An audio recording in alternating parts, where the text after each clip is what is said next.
அசிசியாரின் அர்த்தமுள்ள அருள்வாழ்வு அறிவோம். 5.4.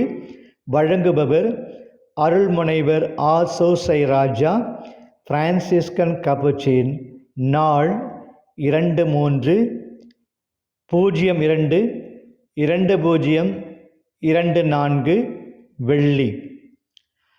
பாவ சக்திக்குள் என் பாதம் படவிடாதேயும், குற்றம் என்ற தீய ஆற்றலிடமிருந்து என்னை காப்பாற்றும்.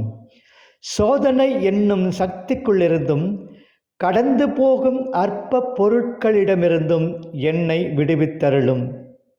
செயல்பாட்டு அருள்வாழ்வு. சகோதரர் ஒருவரை சோதனையிலிருந்து விடுவித்ததும் அதிலிருந்து அவர் பெற்ற பலன்களும். ஒருமுறை சோதனைக்குட்படுத்தப்பட்ட சகோதரர் ஒருவர் பிரான்சிஸுடன் அமர்ந்திருந்த போது அவரிடம், கனிவுள்ள தந்தையே, எனக்காக ஜெபியுங்கள்.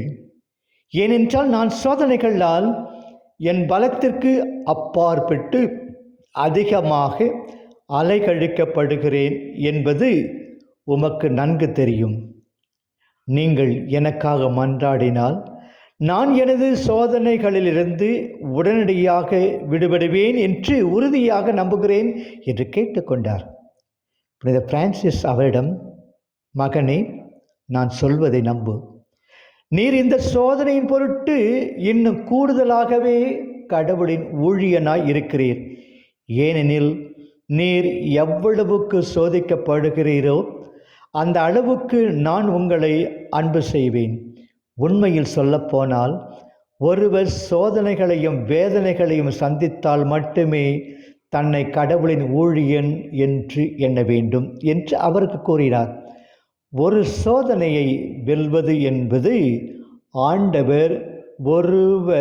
ஆண்டவர் தம்முடைய ஊழியக்காரனோடு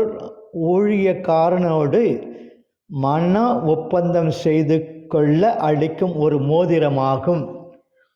பலர் தங்கள் புண்ணியம் நிறைந்த வாழ்வின் பல ஆண்டுகளை பற்றியும் சோதனை எதுவும் எதிர்கொள்ளாதது பற்றியும் பெருமை பாராட்டுகிறார்கள்.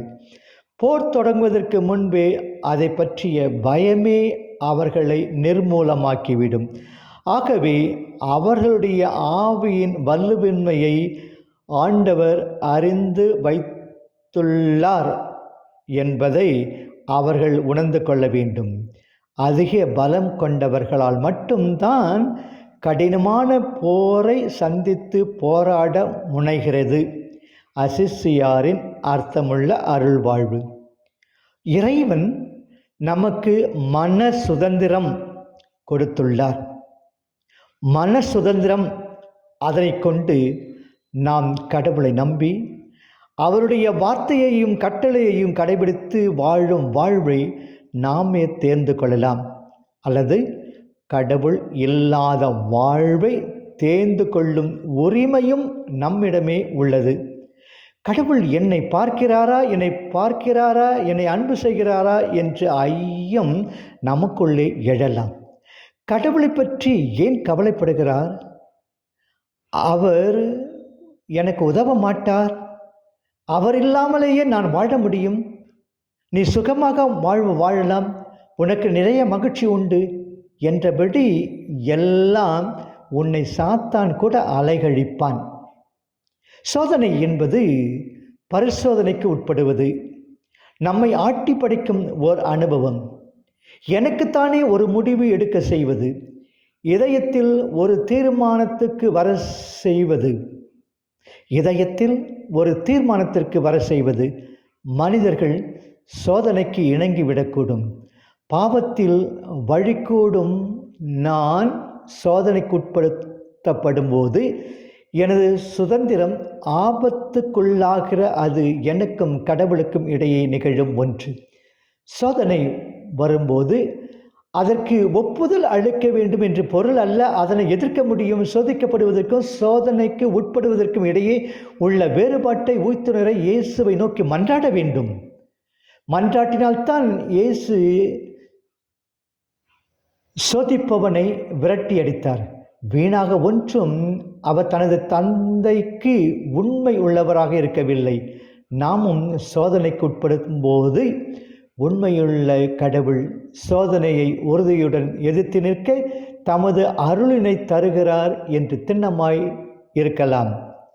எங்களை சோதனைக்கு உட்படுத்தாதையும் என்று கேட்கிற போது நான் சாகும் வேளையில் உறுதியாக இறுதி நிலைவரத்தில் நிலைத்திருந்த சோதனையை எதிர்க்க அருள் கேட்கிறோம்.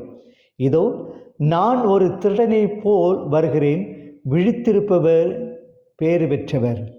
சோதனை வேளையில் நம்மை உறுதிப்படுத்தி காப்பாற்றும்படி கடவுளை கேட்கிற அதே வேளையில் நாம் மற்றவருடன் ஒன்று சேர்ந்து ஒருவருக்கொருவர் உதவி செய்து ஒருவரை ஒருவர் தாங்க வேண்டும்.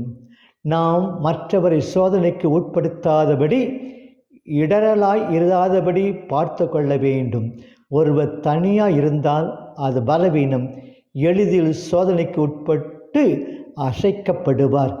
பலர் நம்பிக்கையில் ஒன்றித்திருந்தால் கடவுள் உதவியோடு தீய சக்தியை வெல்ல முடியும். நாளை சந்திப்போம். ஆண்டவர் நமக்கு ஆசி நிரம்ப வழங்குவாராக. வாழ்க வளமுடன்.